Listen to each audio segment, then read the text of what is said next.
चलिए आज मैं आपको एक कहानी सुनाता हूँ। कहानी चार अजीज मित्रों की है, जिनमें एक का नाम था योगेश, एक का आशीष, एक का अमन और एक का नाम था रमेश। चारों 12th में पढ़ते थे। उनके एग्ज़ाम होने वाले थे। क्योंकि एग्ज़ाम होने वाले थे, वो सब अलग होने वाले थे, इसलिए उन्होंने एक दिन प्लान किया कि चलो कहीं पर घूमने के लिए चलते हैं, बैठ के खाना खाएंगे। उन्होंने कुछ पैसे इकट्ठे किए और एक होटल पर जाके बैठ गए।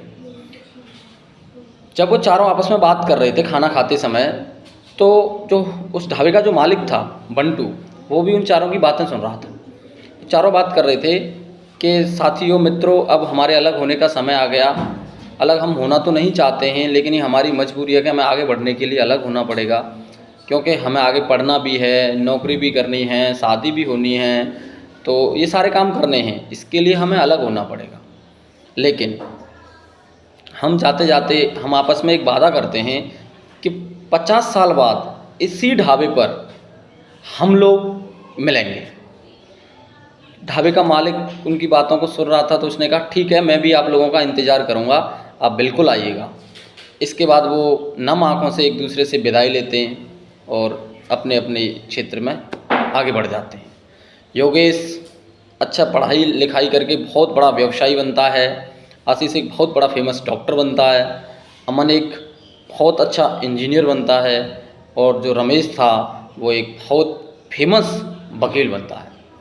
समय गुजरता जाता है, उनकी शादियां हो जाती हैं, बच्चे हो जाते हैं और 50 साल पता ही नहीं चलती, इतनी व्यस्तताओं में बीत जाती है। उस 50 साल में वो आपस में कोई भी कांटेक्ट नहीं रखते हैं। उसके बाद 50 साल का समय पूरा होने के बाद उसी ढाबे पे सबसे पहले योगेश पहुंचता है। तो जो बंटू था वो उसका इंतज़ार कर रहा था, और जैसे ही वो ढाबे पे पहुंचता है, बंटू उनको पहचान लेता है और योगेश उनको बोलता है कि भाई एक टेबल बुक कीजिए। कि नहीं साहब, आपकी टेबल पहले से ही बुक है, रमेश जी भाई साहब ने पहले से ही बुक करा दिया। उसे बड़ा खुशी हुई कि यार अभी भी हमें जो अपना दोस्त है अपना इतना ख्याल रखता है। वो इंतज़ार कर रहा था, तभी आशीष आया। फिर वो एक दूसरे से बातें करने लगे। फिर अमन आता है, बहुत खुशी होती है। लेकिन रमेश नहीं आ पाता। बातें करते करते, इंतज़ार करते करते काफ़ी समय हो जाता है। तो बंटू बोलता है कि उनका फ़ोन आया है, वो जस्ट आने वाले हैं। इसी इंतज़ार में बहुत समय गुजरता है। अब शाम हो जाती है, 7 बजने वाले होते हैं। फिर वो बोलते हैं कि अब रमेश नहीं आएगा, इसलिए अब हमें चलना होगा। तभी होटल के गेट के सामने एक लग्जरी गाड़ी आकर रुकती है और उसमें से एक युवा उतरता है, जो आगे बढ़ के उन सबका अभिवादन करता है, उनको प्रणाम करता है और अपना नाम बताता है कि मैं मुकेश हूँ।